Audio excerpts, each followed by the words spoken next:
Bonjour à toutes et à tous sur la route des crêtes, c'est l'heure de reparler cyclisme et c'est surtout l'heure de parler championnat du monde. La course à l'arc-en-ciel si tôt dans l'année dès août, puisque celle-ci s'est déroulée ce 6 août, ce dimanche, et non pas en septembre comme on en a l'habitude, puisque les championnats du monde de cyclisme ont été globaux cette année en regroupant toutes les disciplines, le cyclisme sur route, le cyclisme sur piste et même le VTT.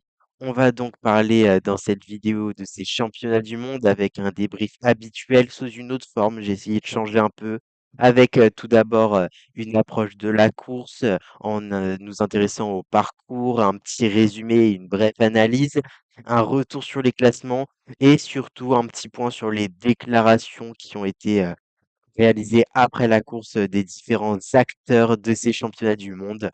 Si vous êtes prêts, on y va, c'est parti. Le parcours de ces championnats du monde, il était très prometteur puisqu'on avait déjà 271,1 km au programme. Comme on en a l'habitude sur les championnats du monde, on a une course très longue qui frôle les 300 km, ce qu'on retrouve assez rarement sur le plateau du cyclisme mondial habituel, hormis sur Milan-San Remo et sur les différents monuments. Ce parcours, il était surtout composé en deux parties avec, comme souvent, une approche vers le circuit final qui partait cette fois d'Édimbourg avec la montée du Crow Road, qui n'était pas très difficile et qui n'a pas joué un rôle très important dans la course. Et surtout, après, l'arrivée sur le circuit final à Glasgow avec 11 passages sur la ligne, un circuit très punchy avec beaucoup de montées, de descentes et qui exigeait beaucoup de relance pour les coureurs, donc un circuit qui favorisait les coureurs explosifs. On avait en plus de cela 48 virages sur ce circuit, ce qui est vraiment énorme et un débat dont on parlera plus tard dans la vidéo.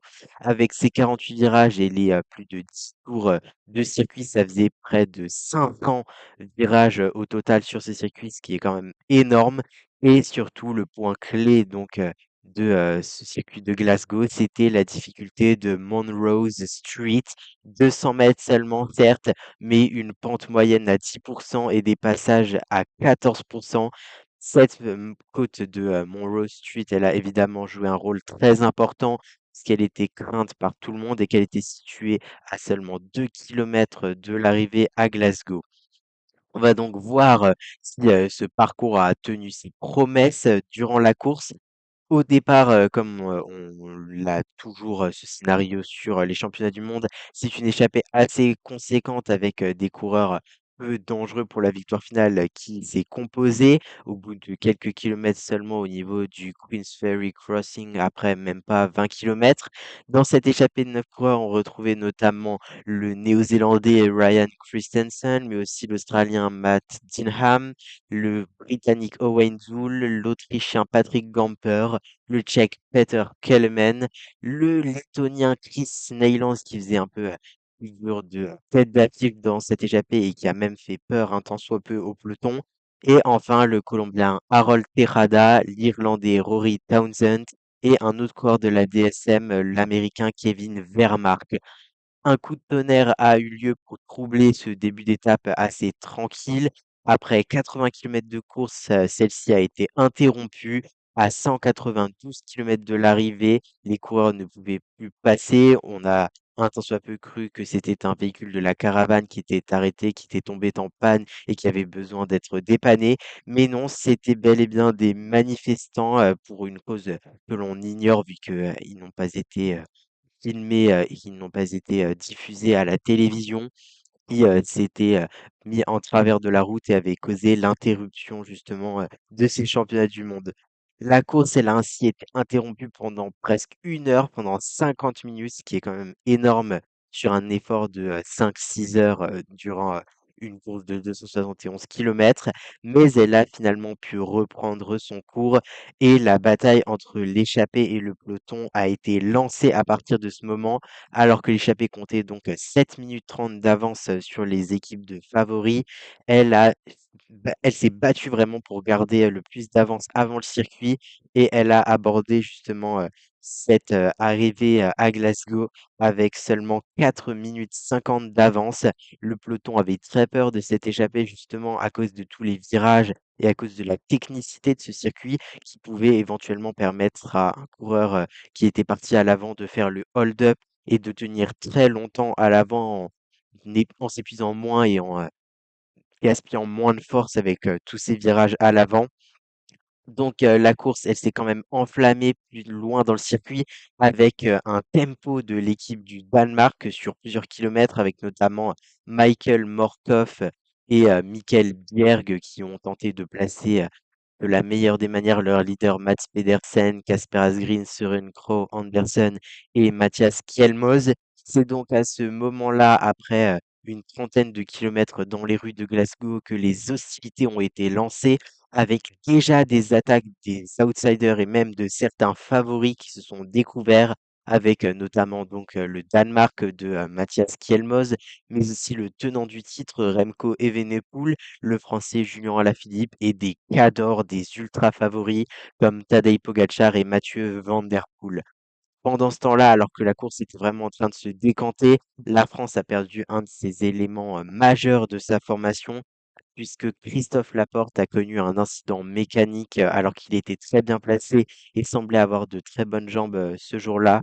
Il a été attendu par Julien Alaphilippe, mais le duo français n'a jamais été capable de combler le trou, puisque la course était tellement intense que le peloton a même été réduit à une vingtaine d'unités à plus de 100 kilomètres de l'arrivée.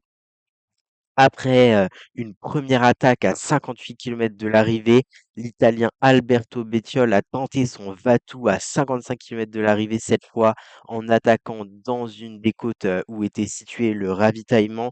Il a très vite creusé le trou sur ses poursuivants et a même compté jusqu'à 40 secondes d'avance quand un événement majeur, est intervenu. C'est la pluie qui a fait son apparition à Glasgow.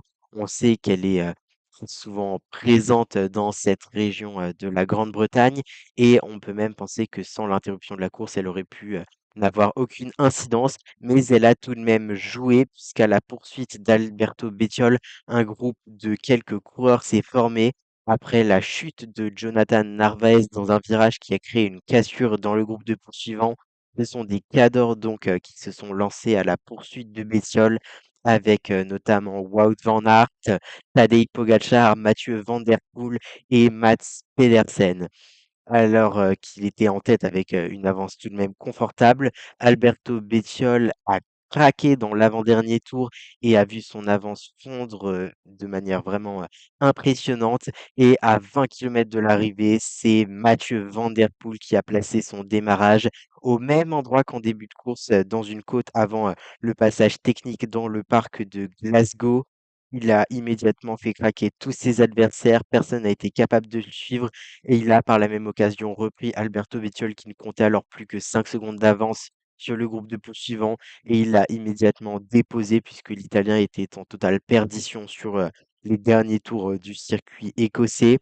Derrière, Mathieu Van Der Poel a déroulé en tête de course, il a accru son avance et jusqu'à un moment qui aurait pu tout faire basculer dans un virage qu'il avait déjà passé à plus de 10 reprises, un virage anodin. Mathieu Van Der Poel a glissé, il a chuté et a même abîmé le serrage de sa chaussure. Heureusement pour lui, cet événement n'a pas eu de conséquences puisque même après cette chute, il a continué de reprendre du temps et a largement repris ces dizaines de secondes perdues dans l'affaire. Il a passé la ligne avec plus d'1 minute 30 d'avance sur son dauphin et après le sacre de Remco Evenepoel à Wollongong l'année dernière, Mathieu Van Der Poel tient donc sa revanche puisqu'on rappelle qu'en 2022, il avait connu une édition vraiment terrible. Il avait dû abandonner après quelques tours de course avec un manque, total de sommeil, pardon, puisqu'il avait passé une nuit vraiment turbulente et il avait, même, eu affaire avec les autorités australiennes puisqu'il avait bousculé des jeunes filles qui étaient venues à taper à répétition à sa porte, durant la nuit. Donc, on va faire maintenant le point sur les classements puisque c'est quelque chose, qui vous intéresse tous. Comme on voit sur le podium, c'est, Wout van Aert et Tadej Pogacar qui ont pris, les 2e et 3e places, de ce championnat du monde pour accompagner Mathieu van der Poel, sur le podium. Étonnamment, le Slovène est allé conquérir cette troisième place au sprint devant Mats Pedersen. Il a profité de la fatigue de tous les coureurs et notamment du Danois pour obtenir cette place sur le podium et cette médaille au championnat du monde pour la Slovénie. Derrière, donc, pour le reste du top 10, on retrouve étonnamment Stefan Kung à la cinquième place, alors qu'on pensait Alberto Bettiol et Tom Skuins en pole position dans le dernier tour pour aller chercher cette dernière place dans le top 5. C'est bien le Suisse Stefan Kung qui est allé la chercher, lui qui a été couronné quelques jours plus tard champion du monde avec la Suisse du relais mixte. Derrière, dans le top 10, on retrouve donc à plus de 3 minutes Jasper Stuyven, Math Dinham qui a profité de sa très belle échappée pour avoir toujours un coup d'avance sur tout le monde dans cette étape. Puis ensuite, Tom Skuins, Tish Benoot et Alberto Bettiol qui, comme on l'a dit, a eu énormément de mal à terminer ses championnats du monde et a été relégué à la 10e place. Faisons un tour donc maintenant sur les déclarations des principaux acteurs de cette course, à commencer par Mathieu Van Der Poel qui a confié dans la zone mixte après l'étape que c'était l'un des plus grands objectifs qui lui restait. Je pense que maintenant j'ai presque tout gagné. C'est dans tous les cas ma plus grande victoire sur route. Mon attaque, je savais que c'était le moment le plus dur de la course où il fallait la tenter. Et puis il y a eu la chute. Pendant un moment, je pensais que c'était terminé. Je me suis dit surtout que c'était stupide, car je ne voulais pas prendre de risques. Ça rajoute presque du piment à ma victoire, ironise le néerlandais à la fin de cette interview. Lui qui a complètement survolé la course et qui a été vraiment dans la forme de sa vie, a, est passé vraiment tout proche de tout perdre, alors que ça faisait penser un petit peu à la poisse de son grand-père, Raymond Poulidor, qui lui a très souvent connu ce genre de pépin, alors qu'il était très bien placé pour une victoire, que ce soit sur le Tour de France ou sur de grandes courses, comme les championnats du monde, connaissait, une chute, un incident mécanique, et d'autres problèmes. Ceci ne changea pas pour autant, le cours de la course, puisque Mathieu Van Der Poel a gardé une avance, largement suffisante pour s'imposer devant son dauphin, Wout van Aert, qui, lui, confiait son impuissance, après la course. Quand ce n'est pas possible de gagner et quand on ne commet pas d'erreur, il faut l'accepter. Mathieu a juste été le plus fort, j'étais dans sa roue quand il a attaqué et je ne pouvais pas le suivre. Je ne pouvais pas faire plus. Le parcours était encore plus dur que je l'imaginais. On a couru chaque tour comme si c'était le dernier. On va essayer encore pendant le contre-la-montre qui aura lieu donc vendredi. Après le Tour de France et la naissance de mon deuxième fils, j'ai de bonnes jambes, je suis confiant. En effet, Wout van Aert nous confie quelque chose qui a souvent fait débat après et avant la course. C'était le parcours et notamment sa difficulté, sa technicité qui a poussé les organismes et les coureurs dans le retranchement avec une nécessité d'être concentrés pendant plusieurs dizaines de kilomètres, même plus de 150 kilomètres. La nécessité d'être placé à l'avant pour ne pas se faire piéger par un coup qui pourrait partir de très loin. Ici, Wout van Aert a couru presque à la perfection. Il a toujours été dans les bons coups, n'a fait aucun effort superflu et a même été capable de prendre le leadership incontestablement de cette équipe belge qui comptait pourtant plusieurs coureurs très intéressants pour la victoire, comme Jasper Philipsen et Remco Evenepoel. Mais encore une fois, comme très souvent, le Belge n'a pas été assez fort pour conquérir son premier sacre de champion du monde. Lui qui compte déjà plusieurs places de deuxième et troisième dans l'épreuve en ligne, mais également au contre-la-montre. Wout van Aert s'est également confié après la course pour partager son mécontentement à propos du cas des oreillettes, puisqu'on le rappelle que les oreillettes ne sont pas autorisées aux coureurs sur les championnats du monde et les championnats d'Europe. Le Belge s'est en effet plaint de l'absence de ces oreillettes, puisqu'ils ont l'habitude de courir avec toute la saison, mais en sont privés sur l'une des courses les plus importantes du calendrier. Il déplore ainsi le fait de ne jamais avoir été mis au courant de la chute de Mathieu Van Der Poel, un événement qui aurait pu lui permettre de garder un supplément d'âme et peut-être, aller conquérir, on ne sait jamais, le titre de champion du monde au détriment de Mathieu Van Der Poel. Enfin, le dernier homme qui a complété ce podium, Tadej Pogačar, 3 qui a partagé vraiment, la difficulté de cette course, alors qu'on l'a vu vraiment très fatigué et à bout, à l'arrivée. Il me partageait ainsi que c'était l'une des courses les plus difficiles de sa vie. Je suis heureux de finir sur le podium à côté de tels noms.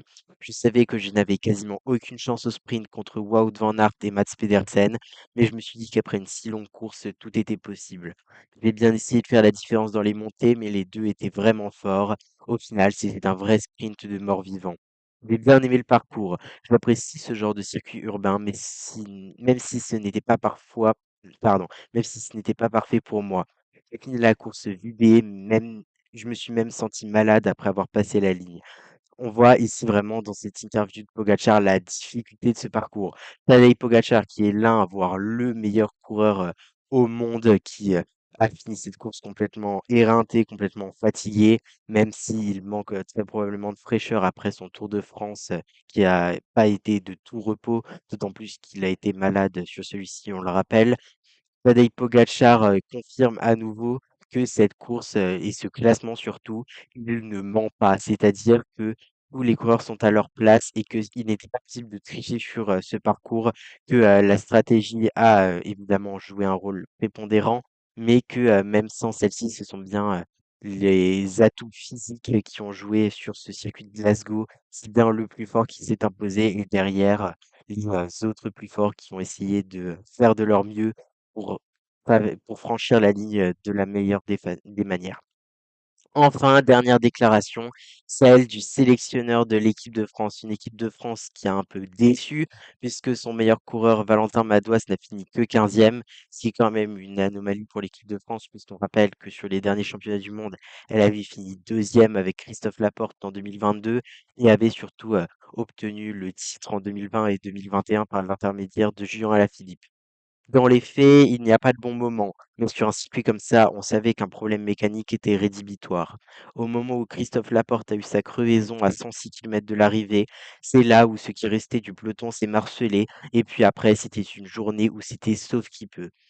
C'est vraiment quelque chose de, significatif sur cette course qu'on a trouvé, auparavant. Le fait que rien n'a décroché et surtout que, les hostilités ont été lancées très loin de l'arrivée. Là où Christophe Laporte n'a vraiment pas eu de chance, c'est qu'il a vraiment eu un incident mécanique au moment où les choses se décantaient, au moment où, la course a vraiment, battu son plein et que, les différences se sont faites, que les écrémages ont eu lieu et que le peloton s'est davantage réduit. Il n'a ainsi jamais été capable de combler, l'écart qui le séparait du peloton et a donc, assez logiquement bâché et n'a pas, terminé la course. Enfin également, ce n'est pas ça du vélo sur route pour Thomas Voeckler. Bien sûr que le classement est magnifique, mais pour moi, ce n'est pas une course sur route. En effet, ça, c'est vraiment un débat qui est revenu longtemps avant la course et qui a continué ensuite après la course, après les nombreuses chutes. C'était la technicité de ce circuit qui était même comparé par certains à un circuit de cyclocross tant les virages étaient nombreux. Les virages, ils auraient pu tout changer puisque certes, il y a eu des chutes mais elles n'ont pas eu de grandes conséquences non plus, vu qu'on sait que Mathieu Van Der Poel n'a pas été privé de sa victoire.